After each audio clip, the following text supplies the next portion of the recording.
सार्वभौम सत्ता र राजकीय सत्ता नेपालको सार्वभौम सत्ता र राजकीय सत्ता नेपाली जनतामा निहित रहेको नेपाली जनतामा निहित रहेको नेपालको संविधान प्रति पूर्ण वफादार रही सत्यनिष्ठापूर्वक प्रतिज्ञा गर्दै ईश्वर देश र जनताको नाममा शपथ लिन्छु कि प्रधानमन्त्री पदको जिम्मेवारी प्रचलित कानूनको पालना गरी मुलुक र जनताको भलो चिताई कसैको डर नमानी पक्षपात नगरी पूर्वाग्रह वा खराब भावना नलिई इमानदारीका साथ गर्नेछु र आफ्नो कर्तव्य पालनको सिलसिलामा आफूलाई जानकारीमा आएको कुरा म पदमा बहाल रहँदा वा नरहँदा जुनसुकै अवस्थामा पनि प्रचलित कानूनको पालना गर्दा बाहेक अरू अवस्थामा कुनै किसिमबाट पनि प्रकट वा संकेत गर्ने छैन। धन्यवाद।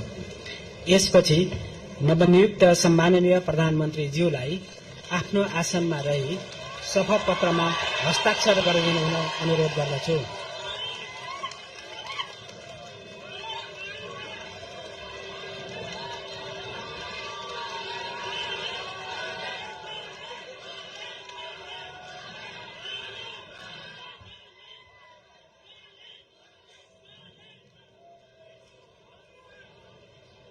सम्माननीय प्रधानमन्त्री श्री बालेन्द्र शाहज्यूबाट प्रधानमन्त्री पदको पद तथा गोपनीयताको शपथ लिने काम सम्पन्न भएको छ।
नवनियुक्त सम्माननीय प्रधानमन्त्रीज्यूलाई राष्ट्रपतिको कार्यालयको तर्फबाट हार्दिक बधाई तथा शुभकामना व्यक्त गर्दछौं।